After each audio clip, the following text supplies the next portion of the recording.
ये बढ़ना कि जिस दिन हम मरें चारपाई पर लेटकर हमारी अर्थी जाए, तब उस दिन हिंदुस्तान पूरा जैविक होना चाहिए। ठीक है, ये विजन लेकर हमें चाहिए कि जब हम देश को छोड़ के जाएं, तब हम पूरा देश को जैविक छोड़ के जाएं।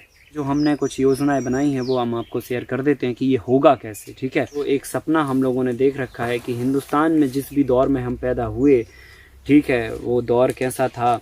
कोई जो है ना आके वेंटिलेटर पे गया या कोई आके किसी और माहौल में आ गया, उसको पता ही नहीं था कि भाई ताकत क्या होती है, सामर्थ्य क्या होती है, बुद्धि और विवेक क्या होता है, संस्कृति सभ्यता क्या होती है, उसे नहीं पता। क्योंकि आज के जो बच्चे पैदा होंगे आज के माहौल में ही ना पलेंगे बढ़ेंगे, उनको क्या पता कि क्या जो है ये सब चीजें होती हैं। जैसे अभी दिल्ली के बच्चों से जाके पूछो दूध कहाँ से आता है, तो वो कहते हैं पैकेट से आता है।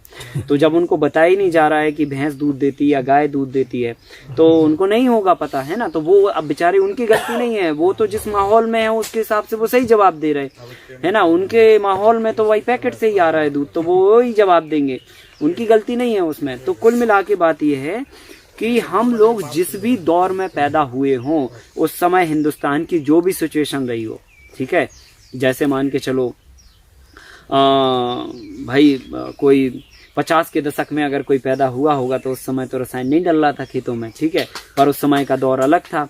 लेकिन कोई 60 के दशक में पैदा हुआ, कोई 70 में हुआ, किसी ने हिंदुस्तान का 80 का दशक देखा, कोई ने 90 का दशक देखा, कोई ने 2000 का दशक देखा, और अब हम 21वीं सदी का दशक देख रहे हैं। ठीक है, सो अलग अलग स्टेज पर हम चीज़ों को देख रहे हैं, परिवर्तन भी देख रहे हैं। कुछ चीज़ें हट रही हैं, कुछ चीज़ें जुड़ रही हैं, कुछ चीज़ें नुकसान पहुंचा रही हैं, कुछ चीज़ें फ़ायदा पहुंचा रही हैं। तो मेरा आप सभी से आग्रह ये है और कहना है कि जो हमारा सपना है या हम सभी लोगों का सपना है कि हिंदुस्तान को जैविक बनाना है, तो हम जिस भी दौर में पैदा हुए हों हमें उससे कोई नहीं लेना देना, लेकिन दिमाग में एक विज़न रखना और एक सपना लेकर ही आगे बढ़ना कि जिस दिन हम मरें चारपाई पर लेटकर हमारी अर्थी जाए, तब उस दिन हिंदुस्तान पूरा जैविक होना चाहिए। ठीक है, ये विजन लेकर हमें चाहिए कि जब हम देश को छोड़ के जाएं, तब हम पूरा देश को जैविक छोड़ के जाएं। बात समझ गए ना। तो इस दौर को हमें कंटिन्यू आगे रखना है और इस मिशन को अंतिम अंजाम देना है, और इसके लिए जो हमने कुछ योजनाएं बनाई हैं वो हम आपको शेयर कर देते हैं कि ये होगा कैसे। ठीक है, सो इसके लिए पहली चीज़ तो ये है कि अभी जो है हम लोग ये ट्रेनिंग प्रोग्राम जो कर रहे हैं लगातार, सागर में भी प्रोग्राम करते हैं, सागर के बाहर भी प्रोग्राम करते हैं। सो इसमें जो लोग 7 दिन के शिविरों में लोग आते हैं, प्रैक्टिकली कैंपों में आते हैं, हमने एक दायरा बना रखा है कि हम अगर देश में कहीं पर भी किसी के यहाँ भी अगर कोई शिविर करते हैं बाहर किसी भी जिले में या राज्य में, तो हम देखेंगे कि वहाँ पे उस राज्य में उस जिले में कौन ऐसा व्यक्ति है जो मतलब इस काम को आगे बढ़ा सकता है, इस मिशन को आगे ले जा सकता है।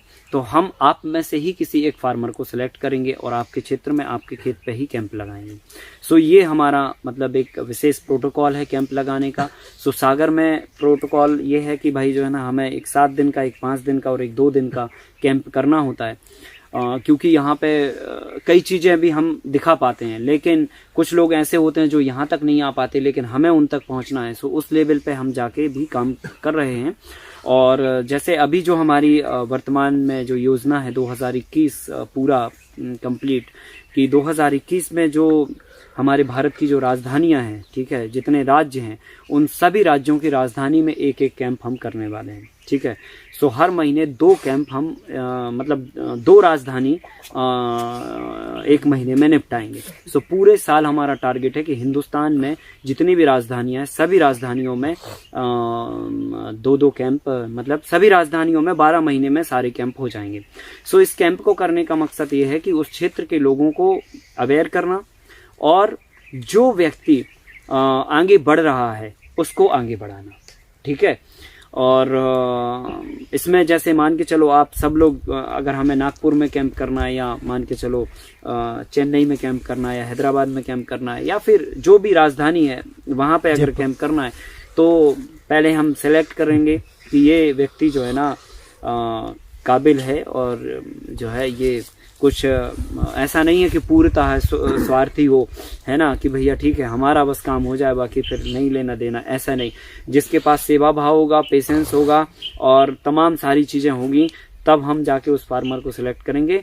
और आपके यहाँ कैंप करके 5 दिन तक आपके यहाँ रहेंगे और आपका पूरा जो मैपिंग है या जो भी खेत का स्ट्रक्चर है वो सब भी पूरा बनाएंगे और जो है सारे लोगों को उसमें इन्वॉल्व करके और उनको वहाँ पर स्किल्ड भी देंगे, सिखाएंगे भी और आपका मॉडल भी क्रिएट कर देंगे। सो वो मॉडल बनने के बाद आप उस मॉडल को चला पाते हैं या नहीं चला पाते हैं ये हम पहले तय करेंगे।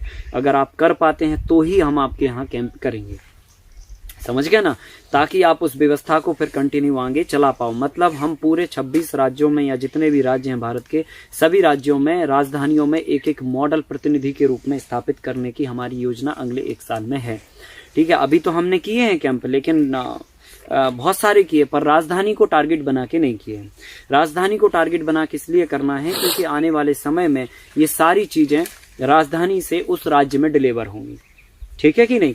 अब मान के चलो कोई तमिलनाडु का व्यक्ति है, ठीक है, बहुत सारे लोग नहीं आ पाते यहाँ पे, 2, 5, 10 लोग आ पाते हैं, लेकिन तमिलनाडु में हम राजधानी में एक कैंप मॉडल के रूप में बनाएंगे और फिर हम लोगों से कह पाएंगे कि भाई जो है ना, अगर तमिलनाडु में अगर किसी को चीज़ें देखनी है, समझनी है या एग्रीकल्चर से जुड़ना है तो वो जाके उधर वाले मॉडल पे जाके वो करे।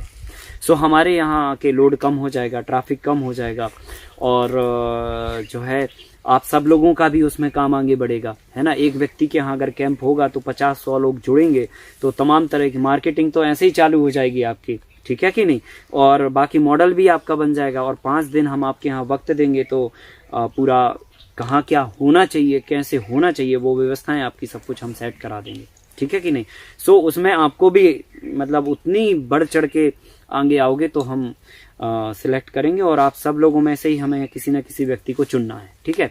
सो ये 7 दिन के कैंप का बाहर जब हम लगाते हैं तो 5 दिन के कैंप का ये मॉड्यूल है। सो इसके माध्यम से अगले 1 साल में पूरे देश में सेंटर स्थापित करना और लोकली लोगों को अवेयर करना, ये एक टारगेट है। इससे क्या होगा कि जैसे आज हम यहाँ पर हैं, भोपाल में आपका सेंटर है या कहीं पे भी है, तो वहां के क्षेत्र के लोगों को उससे कहीं ना कहीं सेंटर होने से गतिविधियां चालू हो जाती हैं, ठीक है, अवेयरनेस बढ़ने लग जाती है। फिर उसके बाद हमारा जो नेक्स्ट अगली जो योजना है वो यात्रा को लेके है और उस यात्रा का जो नाम है वो है जैविक जन जागरण यात्रा, ठीक है। और इस यात्रा में जो है हम जम्मू कश्मीर से लेके कन्याकुमारी तक और इधर बंगाल से लेके गुजरात तक पूरा हिंदुस्तान बाय रोड ट्रैवल करने वाले हैं, ठीक है। सो हमने ये टारगेट 2022 में रखा था कि इसको 2022 जनवरी 1 से शुरू करेंगे, लेकिन ये 1 साल पूरा बिगड़ चुका है और ये जो कैंप वाली व्यवस्थाएं हैं वो सब डैमेज हुई हैं। सो कहीं ना कहीं हम आगे खिसके हैं और खिसकना ही पड़ेगा। सो अभी ये डेट तो हमने तय नहीं की है कि 2023 में करेंगे या 24 में करेंगे, पर 23 या 24 में कंफर्म ये करने वाले हैं। सो इस यात्रा का उद्देश्य ये है कि जितने भी हमारे सेंटर होंगे, ठीक है, सो पहले हम एक डिस्ट्रिक्ट लेवल की एक टीम बनाने वाले हैं, फिर उसके बाद एक स्टेट लेवल की टीम बनाने वाले हैं और फिर उसके बाद एक नेशनल टीम बनाने वाले हैं। सो यात्रा की एक अपनी सेपरेट टीम रहेगी और ये यात्रा जम्मू से चालू होगी और हिंदुस्तान के प्रत्येक जिले को, प्रत्येक तहसील को कवर करते हुए जो है हर एक व्यक्ति तक कोशिश करेगी कि वो पहुंचे। शहर में अलग, गाँव में अलग, तहसीलों में अलग, जिलों में अलग, ठीक है। सो इस यात्रा के पीछे उद्देश्य ये होगा कि जैविक के प्रति, फार्मिंग के प्रति लोगों को अवेयर करना और हिंदुस्तान को पुनः सोने की चिड़िया हम कैसे बना सकते हैं उसका रोड मैप तैयार करना, ठीक है। सो ये पूरा जो है आगे की योजना पूरी बनी हुई है।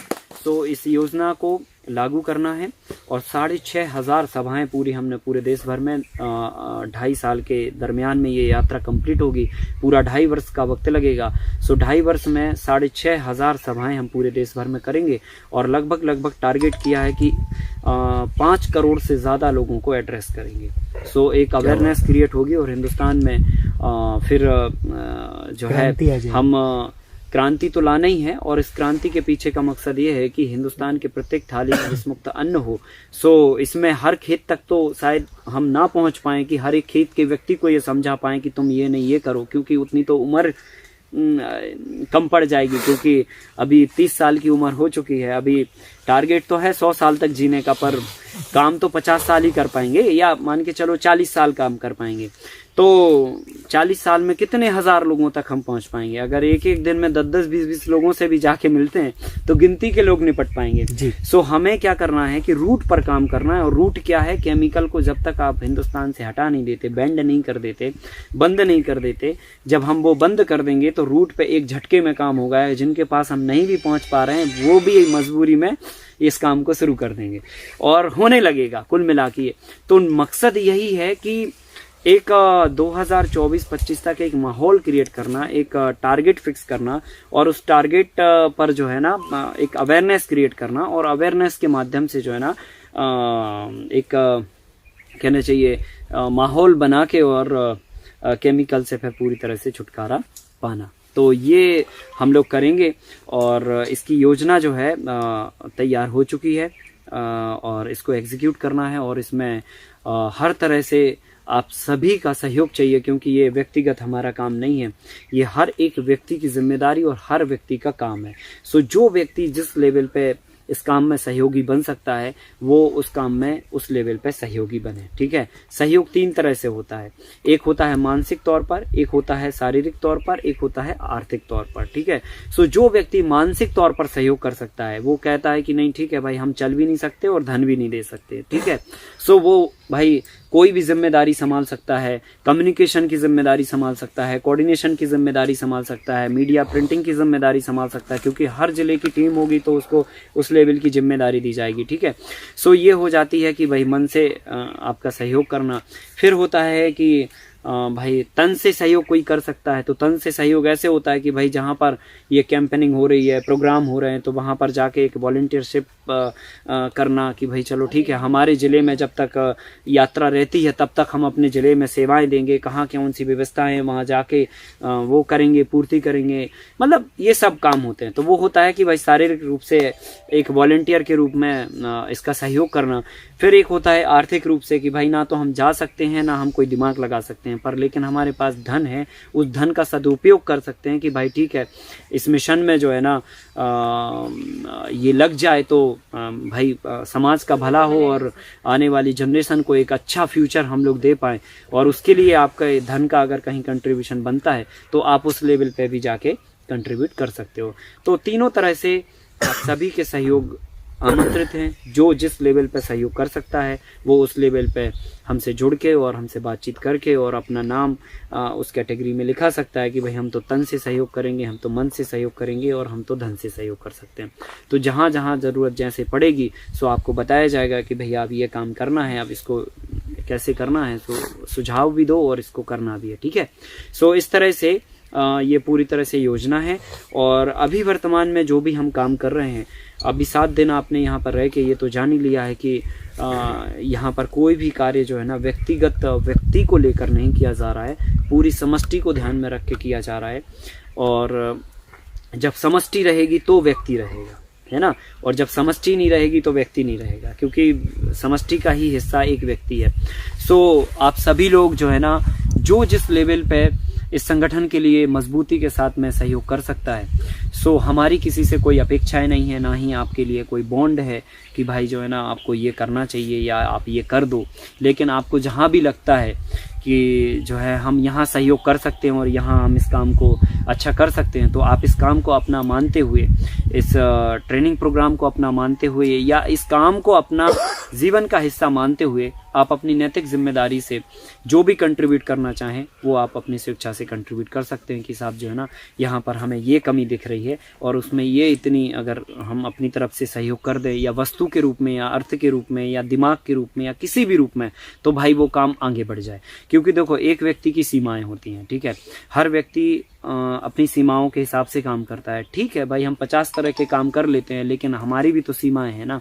ऐसे तो है नहीं है कि हम सब कुछ कर डालेंगे, है कि नहीं है। तो भाई ठीक है, हम जितना जहाँ जैसे जैसे कर पा रहे हैं, जितना समय दे पाते हैं, जितना कर पाते हैं उतना हम कर रहे हैं। लेकिन इस काम को यहीं तक हमें नहीं रखना है, इसको बहुत बड़े मुकाम पर ले जाना है। और जो एक दूसरी तरफ जो एक व्यवस्था सेट करनी है, वो एजुकेशनल व्यवस्था को हमें सेट करना है, क्योंकि जो ज्ञान हम लोगों के पास है वो स्कूल में उतरे और वो बच्चों तक ट्रांसफ़र हो। सो इसके लिए भी बहुत ज़्यादा अर्थ और तमाम सारी चीज़ों की ज़रूरत होगी।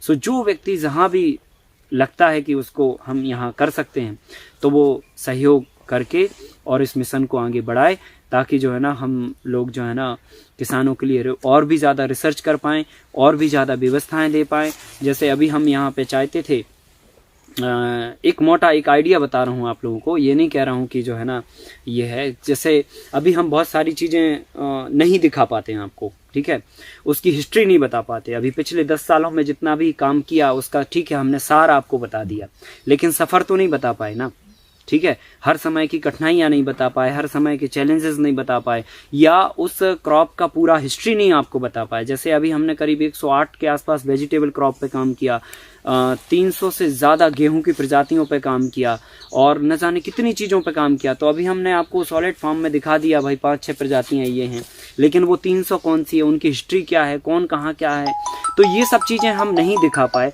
या बहुत सारी ऐसी चीज़ें हैं जो हम नहीं आपको बता पाए, लेकिन इस प्रकृति की व्यवस्था का वो पार्ट है।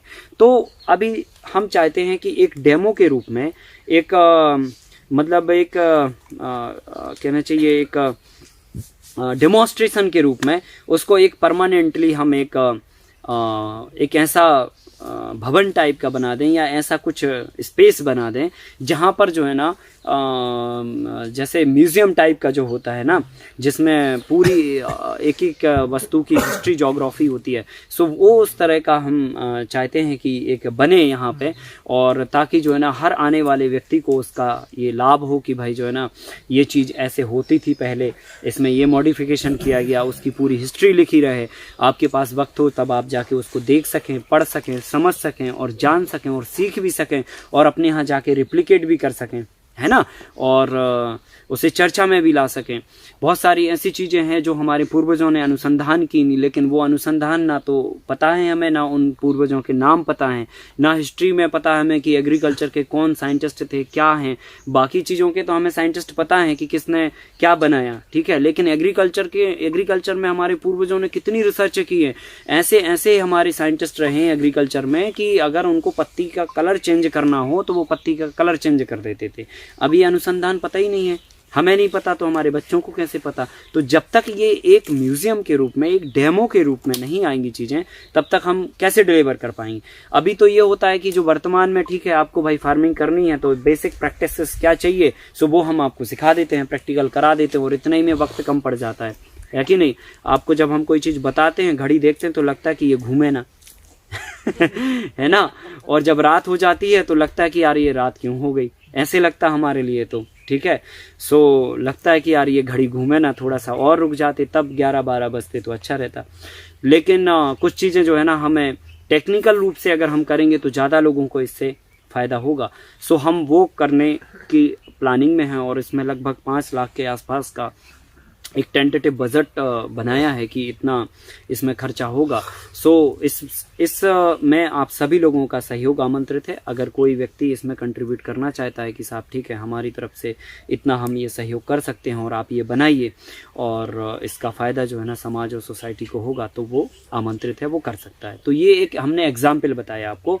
इस तरह से बहुत सारे ऐसे काम हैं जो करने हैं और होना चाहिए, और अगर ये होता तो शायद आपको भी बहुत ज़्यादा लाभ होता, ठीक है। और उसमें हमने एक छोटी सी लाइब्रेरी बनाने का भी प्लान किया है कि एग्रीकल्चर की हिंदुस्तान में जितनी भी अभी पुरानी बुकें हैं, ठीक है, उन सब को हम वहाँ पर संग्रहित करें, और जब भी आपका लंच टाइम होता है या फ्री वक्त होता है तो जाके आप वहाँ पर बैठें, पढ़ें और एग्रीकल्चर की हिस्ट्री जानें, और वहाँ से आप ये भी सीख पाएँ कि ये पुस्तक हमारे काम की है तो हम जाके फिर कहीं से ले लें, और आप अपने नॉलेज को उससे इम्प्रूवमेंट करें। तो ये सब चीज़ें हमें करना है, और इन सब के लिए जो है चाहे यात्रा हो, चाहे इस मिशन को आगे बढ़ाना हो, चाहे छोटे मोटे सब काम हो, तो वो सब जन सहयोग से आप करेंगे तो इसमें बहुत जो है मदद मिलेगी, और एक आगे की तरह हम पूरे देश में इस काम को फैला पाएंगे। और इस कड़ी में जो है ना हमारे बहुत ही सेंसिटिव और कहना चाहिए बहुत ही मतलब अधिकारियों में तो देखो हमें मुश्किल से है, शायद कभी कोई अधिकारी ऐसे मिले हों, वो आज हमारे बीच में है, आदरणीय देवेंद्र जी। एक बार उनके लिए जोरदार तालियां लगाइए।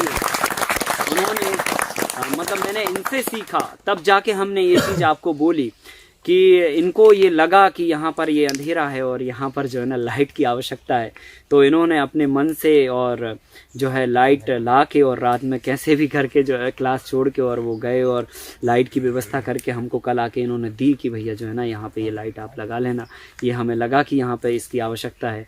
टॉर्च ला के दी इन्होंने कि अंधेरे में जो है ना काम करते हैं और बड़ी टॉर्च की आवश्यकता यहाँ पर है, तो वो इन्होंने की। तो आपका बहुत बहुत अभिनंदन और बहुत बहुत धन्यवाद। जो है इससे एक विचार पता चलता है, एक सोच पता चलती है, एक विज़न पता चलता है कि व्यक्ति जो है ना इतने संसाधनों में होने के बावजूद भी वो हमारी व्यवस्थाओं में रहे और उन्होंने ये फील किया और उसको इग्नोर ना करते हुए या उसको डिस्करेज ना करते हुए, क्योंकि कई लोगों की हमने देखी है आदत ऐसी होती है कि अगर कहीं पर कोई व्यवस्था गड़बड़ है तो हम उसको या तो इग्नोर करेंगे, डिस्करेज करेंगे या उस पर सवाल खड़े करेंगे, ठीक है। लेकिन हम क्या कर सकते हैं वो कभी तय नहीं करेंगे, ठीक है। ये कभी कोई व्यक्ति नहीं सोचता है कि ठीक है भाई जो तुम कर रहे हो उतना ही कम नहीं है, ठीक है, बाकी का अगर कहीं कोई कमी है तो उसको या तो हम मैनेज कर लें या तो हम अपनी तरफ से उसको ख़त्म कर लें ताकि अगले को ये दिक्कत ना हो। तो ऐसी सोच वाले व्यक्ति समाज में बहुत कम होते हैं, लेकिन काफ़ी सराहनीय है। आपका पुनः एक बार अभिनंदन और स्वागत। आदरणीय हमारे बीच में सरदार जी हैं, हमें उनका नाम तो नहीं पता, सत्येंद्र जी, लेकिन आपने भी इसी तरह की विचारधारा हमारे सामने रखी और इन्होंने परसों कहा कि हम यहाँ पर जितने भी वॉलंटियर हैं या जितने भी लोग काम करने वाले लोग हैं, इन्होंने देखा होगा भाई किसी को ठंड में, शायद हम ही को देख लिया हो तो इनके मन में जिज्ञासा लगी कि जो है ना इनकी ठंड हम दूर कर सकते हैं, तो इन्होंने एक जैकेट का प्लान किया कि जहाँ जितने लोग यहाँ पर वॉलंटियर हैं उन सभी को जो है ना ये जैकेट उपलब्ध करवाएंगे और उनकी ठंड बचाएंगे। तो आपका बहुत बहुत अभिनंदन। तो जब हम इस तरह से अपनी सोच को आगे लाते हैं तो निश्चित ही है धीरे धीरे करके चीज़ें जुड़ती चली जाती हैं और कारवा बढ़ता चला जाता है। और ये जो कारवा है ये किसी व्यक्ति का नहीं है। देखो, हमने अपने आप की ज़िंदगी को पूरी तरह से इस काम के लिए ख़त्म कर दिया है, ख़त्म कर दिया, बचाया ही नहीं है, ठीक है। और मैं बता दूं कि 2011 से इवन जो है ना मतलब और पहले से भी, खासकर 2011 की बात कर लें, जब से हमने ये काम शुरू किया है आज तक हमने एक छुट्टी नहीं मारी है, ठीक है। 2011 से हम कंटिन्यू इस काम के लिए 16 घंटे मिनिमम देते हैं। किसी दिन 18 और 20 और 22 घंटे भी हो गए तो चलता है, लेकिन इससे कम हमने कभी नहीं दिए। कितनी भी बुरी परिस्थिति हो, कितना भी मौसम का कुछ भी हो, है ना, तो हमने कभी किसी दिन छुट्टी नहीं मनाई। और पूरी तरह से इवन आप सोच लीजिए कि कभी कभी ऐसा होता है कि बहुत ज़्यादा स्ट्रेस भी हो जाता है, थकान भी हो जाती है, क्योंकि शरीर तो शरीर ही है भाई, है ना, शरीर तो थकता है, विचार भले नहीं थकते हैं। तो कभी कभी ऐसा होता है कि बहुत ज़्यादा जब प्रैक्टिकल कैंप लगातार होते हैं और होते ही हैं, सो लगातार प्रैक्टिकल कैंप होने से थक जाती है बॉडी। तो जब हम थ्योरी क्लासेस लेते हैं तो कभी कभी हमें जो है झमा भी आ जाता है, मतलब नींद भी आ जाती है। तो नींद में भी आप सोचो कि हम वही बात निकाल पाते हैं जो प्रैक्टिकल हम करते हैं, उसके अलावा भी जो है ना कोई ऐसी बात नहीं आती है। ये लोग 1 महीने के अभी एक कैंप में रहे तो एक किस्सा 2 बार हुआ है ऐसा, तो हमें बीच में नींद आई तो हमने नींद में ही बोल दिया बेड प्रिपेयर्ड हो गए कि नहीं करके तो मतलब इस तरह की कंडीशन बनती है। मतलब मेरा इस बात को बताने का मतलब ये है कि सोते में, जागते में या फिर कोई भी काम करते में हम एक पल के लिए भी अपना काम नहीं छोड़ते। इवन अगर हम मतलब जो है कोई भी काम कर लें, व्यक्तिगत तौर पे भी अगर हम भोजन भी करते हैं तो उतने में भी हम जो है ना कई कॉल निपटा लेते हैं। तो उस लेवल पे जाके हम इस काम को पिरो रहे हैं और इस काम को खड़ा कर रहे हैं। तो आप सभी की नैतिक जिम्मेदारी भी है कि इस काम में जहाँ भी आपको लगता है कि भाई हम इस काम में इतना सहयोग करके इसको आगे बढ़ा सकते हैं, तो इस काम को आप अपना समझें। और हम ये नहीं कहते हैं कि आप अपनी लाइफ पूरा डिबेट करें, पर हाँ जितना यज्ञ में आहुति छोड़ सकते हैं, यज्ञ तो हो ही रहा है साहब, है ना, जितनी आहुति छोड़ देंगे वो उतना बड़ा स्वरूप लेता चला जाएगा। सो हमने अपनी पूरी ज़िंदगी इस काम के लिए समर्पित कर दी है। सो हमारा उठना बैठना, रोना गाना, हंसना खेलना, जो भी है, खाना पीना, वो सब जो है सोसाइटी के लिए है, समाज के लिए है। सो जब हम इस तरह से आप देख रहे हो और इस काम को हमें करना है, तो अगर आप इसको सहयोग करते हो तो हम लोग एक अलग ही हिंदुस्तान रचने का सपना लेके चल रहे हैं और उसको रचेंगे, और जब तक रचेंगे नहीं तब तक मरेंगे नहीं। ठीक है।